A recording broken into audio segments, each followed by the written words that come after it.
Ya, akhirnya udah tiba nih saatnya untuk membahas CPU Zen 5 alias si Ryzen 9000 desktop. Apakah dia jadi juru penyelamat nih di tengah gonjang-ganjing kubu sebelah yang lagi banyak kontroversi nih.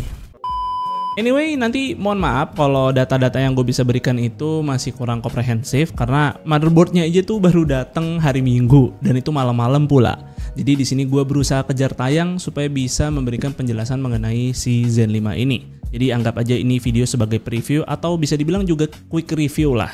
Oke nih, sebelum itu kita kenalan dulu nih sama mikroarsitektur Zen 5. Apa yang membuat dia beda nih sama Zen 4 sebelumnya? Nah, AMD bilang sih kalau Zen 5 itu mengalami banyak improvement dari sisi compute dan juga sisi power efficiency. Seperti dari sisi IPC yang diklaim nih punya peningkatan rata-rata mencapai 16% dibanding generasi sebelumnya. Dan juga di sini ada improvement dari sisi AVX 512 data path untuk pekerjaan AI. Lalu untuk power efisiensinya mereka di sini sih sudah menggunakan proses fabrikasi 4 nanometer. Dan memang di atas kertas CPU Zen 5 ini punya TDP yang lebih rendah nih dibanding Zen 4 sebelumnya. Untuk beberapa hal di sini masih sama nih kayak Zen 4, seperti masih pakai 8 core per 16 thread untuk per CCD-nya. Dan buat yang mengharapkan adanya NPU, sayangnya sih di Zen 5 desktop ini belum ada. Mungkin sih nanti datang di varian EPU-nya kali. Nah, untuk I/O die di sini juga masih menggunakan fabrikasi 6 nanometer TSMC, begitupun juga di dalamnya masih membawa controller PCIe 5.0, kemudian memori controller DDR5 dan juga integrated GPU RDNA2 2 compute unit. Tapi di sini AMD bilang untuk RAM Expo nanti tuh bakal bisa out of the box jalan di 8000 MHz. Cuman ya kayaknya sih gue bakal bahas itu di lain waktu aja karena RAM gue ya paling kenceng juga cuma 6000 MHz aja. Nah, untuk produk Zen 5 kelas consumer di sini tuh bakal ada dua, yaitu Granite Ridge yang merupakan CPU desktop yang akan gue bahas di video ini dan juga Strix Point alias ini merupakan CPU laptop atau mungkin juga nanti bakal jadi EPU desktop. Nah, menariknya dari CPU Strix Point ini tuh dia bakal bawa hybrid arsitektur. Jadi bakal ada semacam efficient core yang memakai Zen 5C nih namanya. Tapi sebetulnya juga nggak banyak yang kena sunat kayak kubu sebelah yang efisien core-nya itu nggak pakai fitur SMT. Nah di sini tuh SMT-nya masih di-enable sama AMD, jadi cuman lebih difokuskan aja untuk low power usage. Tapi menurut gue yang menarik dari Strix Point ini adalah memiliki integrated GPU RDNA 3.5 yang di sini memiliki 16 compute unit. Yang sepertinya sih bakal menarik ya untuk dibahas ketika barang laptopnya udah ada di sini. Ya, jadi ini dia nih CPU yang bakal gue bahas, yaitu adalah AMD Ryzen 7 9700X. CPU Ryzen 7 ini tuh masih membawa 8 core 16 thread, kemudian 40 MB untuk L2 dan L3 cache-nya, dan di sini juga memiliki boost clock mencapai 5,5 GHz dengan TDP-nya cuma 65 Watt aja. Atau kalau bahasa AMD-nya tuh dia punya package power tracking di 88 Watt. Ya, CPU ini tuh nggak ada X3D-nya, mungkin masih bakal AMD simpan nih untuk peluncuran seri selanjutnya. Jadi ya lebih tepat sih CPU ini tuh jadi penerus dari Ryzen 7 7700X. Nah, untuk 9700X ini tuh kalian cuma dapat CPU tray dan kitab-kitab aja. So nggak dikasih nih cooler bawaan. Kabarin kalau ini nih pasti kalian bakal senang banget karena CPU ini tuh masih pakai soket AM5 dan AMD tuh berjanji bakal support soket ini sampai tahun 2027. Yes, jadi komitmen yang AMD telah lakukan pada soket AM4 tetap diteruskan nih pada soket AM5 ini. Walaupun begitu nantinya sih bakal tetap ada juga motherboard baru yaitu pakai chipset 800 series.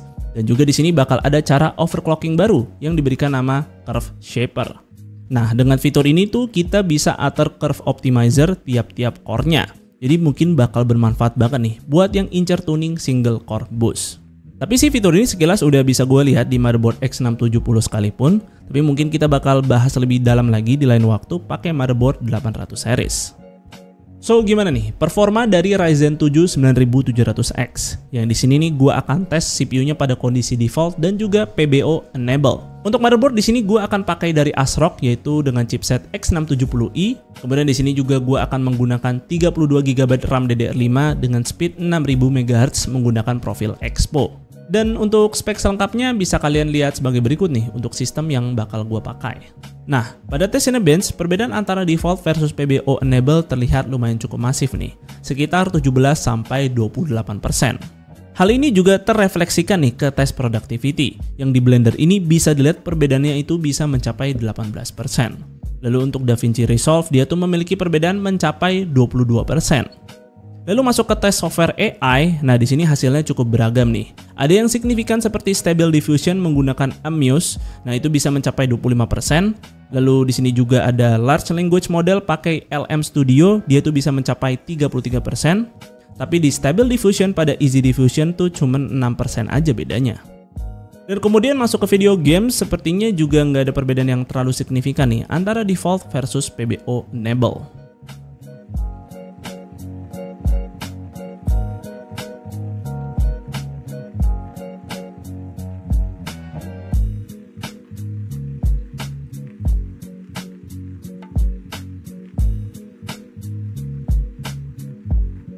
Sepertinya sih potensi performa dari Ryzen 7 9700X ini tuh tertahan sama TDP limit yang AMD berikan di defaultnya tuh yang cuma 65 watt aja. Karena tadi kita lihat ketika PBO enable CPU ini tuh bisa memiliki perbedaan performa yang cukup signifikan.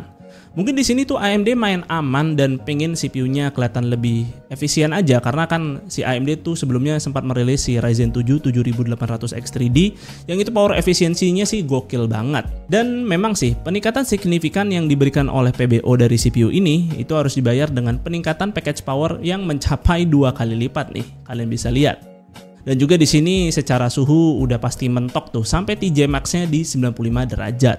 Tapi gue rasa hal ini cukup terbayarkan karena kalau kita lihat di sini secara clock speed dia tuh defaultnya si 97X cuman main di 4 GHz aja. Tapi ketika PBO enable dia tuh bisa ngeboost sampai 5,2 GHz. Ini perbedaan yang cukup gede banget sih.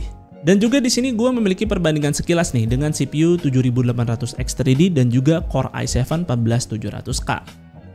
Nah, dengan PBO aktif si 97X ini tuh dia bisa unggul jauh banget dari 78X 3D dan dia tuh bisa mepet-mepet lah sama si 14700K.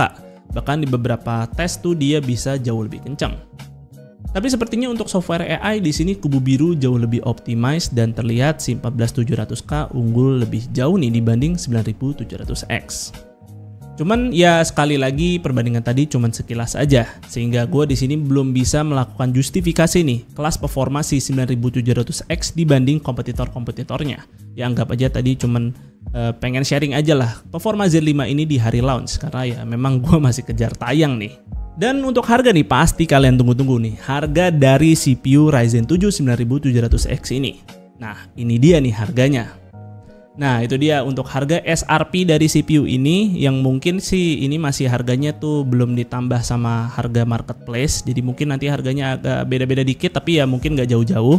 So gimana nih harga dari CPU ini, apakah kalian tertarik untuk upgrade ke Z5 atau mungkin dari kalian yang tuh masih stuck di AM4 tuh mulai mau hijrah nih ke soket AM5 karena kedatangan si Ryzen 9000 ini.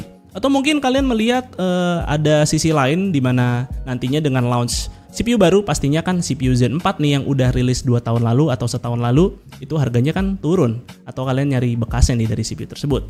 Tulis aja pendapat kalian di kolom komentar. Dan mungkin segitu aja sih untuk videonya kali ini, semoga video ini bermanfaat buat kalian. Jika kalian berkenan like dan share video ini dan jangan lupa subscribe channel Suka IT jika kalian nggak mau ketinggalan kontennya. Dan jangan lupa juga follow Suka IT di Instagram dengan nama @suka_it.